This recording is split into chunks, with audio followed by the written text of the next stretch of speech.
హమాస్ని అంతం చేస్తాం, పిచ్చి పిచ్చి వేషాలు వేస్తే లేపేస్తాం అని చెప్పేసి డొనాల్డ్ ట్రంప్ దావోస్ వెళ్ళి మాట్లాడాడు. సందర్భ శుద్ధి లేకుండా మాట్లాడటం ఏంటనేది అమెరికా అధ్యక్షుడు డొనాల్డ్ ట్రంప్కి తెలిసినంతగా మరెవరికి తెలిసే అవకాశం లేదు, సమీప భవిష్యత్తులో కూడా ఉండదు.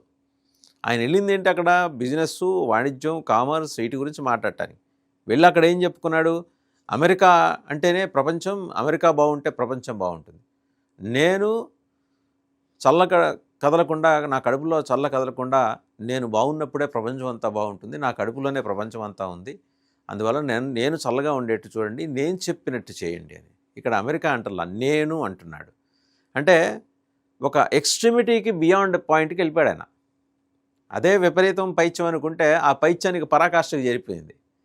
వెళ్ళి దావోస్లో ఏం మాట్లాడతాడు, అర్థం పద్ధం లేకుండా. మాట్లాడాల్సింది ఏంటి, కామర్స్ గురించి మాట్లాడాలి, ఫ్రీ ట్రేడ్ అగ్రిమెంట్స్ గురించి మాట్లాడాలి, లేకపోతే వరల్డ్ ఆర్డర్ ఏదో నిర్మిస్తానంటున్నావు కదా దాని గురించి మాట్లాడాలి. నువ్వు మాట్లాడింది హమాస్ గురించి. హమాస్ నీ ముందు ఎంత పెట్ట, నువ్వెందుకు హమాస్ని అంతం చేయలేకపోతున్నావు? ప్రపంచం అడుగుతుంది, ప్రపంచ దేశాలు అడుగుతున్నాయి నిన్ను ఈరోజు, చేయలేకపోతున్నావు. You have your own reasons. Iran నుంచి ఎదిగిన, ఇరాన్ సపోర్ట్ చేస్తే ఎదిగిన హమాస్, హౌతీస్, హెజ్బుల్లాస్, ఈ 3 ఉగ్రవాద సంస్థలకి ఫండింగ్ ఇరాన్ చేసింది. ఇరాన్కి ఇన్నాళ్ళు ఫండింగ్ చేస్తూ వచ్చింది ఎవరు? Deep state. డీప్ స్టేట్ వెనకాల ఉన్నది ఎవరు?